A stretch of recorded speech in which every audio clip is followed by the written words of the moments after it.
Welcome, everyone. So let's begin with looking at the subject of the shadow from a little different perspective from the one we usually begin with. And by the way, I will talk about the definition of the shadow from the point of view of Jungian psychology. But first, let's just look at how the one thing that we all seem to desire in a healthy way is connection. And we began our lives in connection with our mother when we were in the womb. When we were born, the connection remained important because we needed to be nursed and taken care of. So, connection seems to describe something about us as humans that is certainly universal and reminds us of love itself. Because at its most simple, lowest common denominator, shall we say, love is about connection. This connection had to be confirmed by the caretakers around us who showed that they honored the connection, and the way they honored the connection was by providing a space in our family experience for safety and security. Thus, in order for us to survive, safety and security became crucial as needs that we came in with, and we hoped and probably did find that our parents provided the resources so that safety and security could occur. So everything is going fine so far. Then it started to become clear that we would have to do something to maintain this safety and security, that if we wanted them to go, our parents, to go on loving us and liking us, we would have to do some things and not others, act in some ways and not other ways. It started to become clear that there are certain features of ourselves that are acceptable,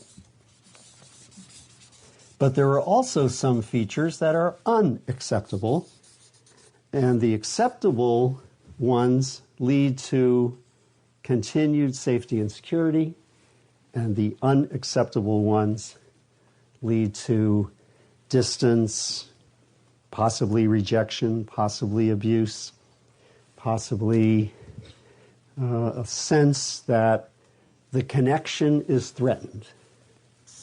So we have the need for connection, and this applies not only to us but to all of nature, because the whole ecology is about connection. As John Muir says, you find one thing in nature and then you notice that it's hitched up to all the other things.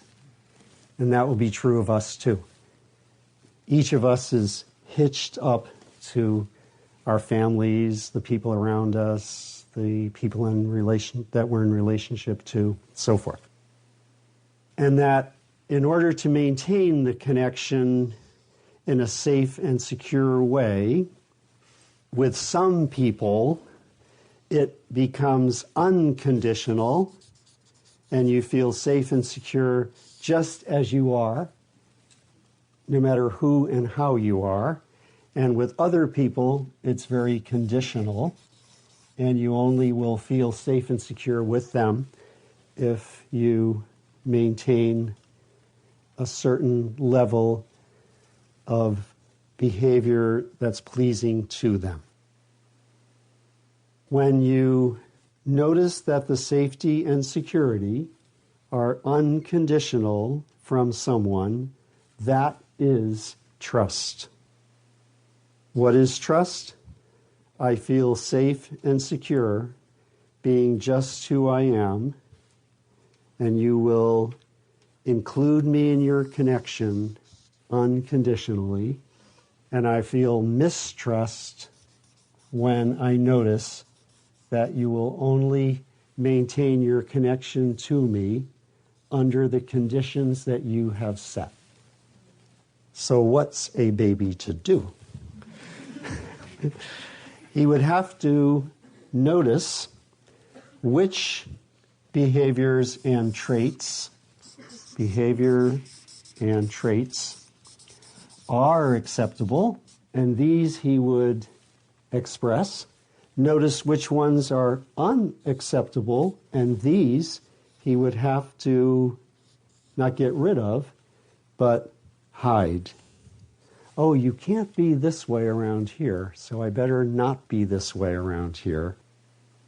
And all the features of ourselves that have been placed in hiding become a hidden self.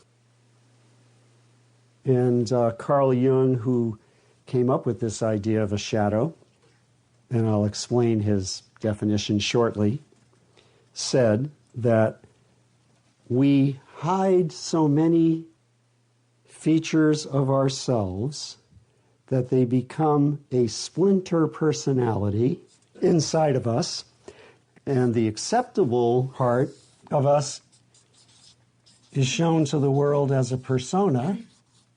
In other words, what you look like to the world around you and what you want to look like. And the hidden part he called the shadow. This is our topic from the perspective of the beginnings of our life and how the shadow started to form.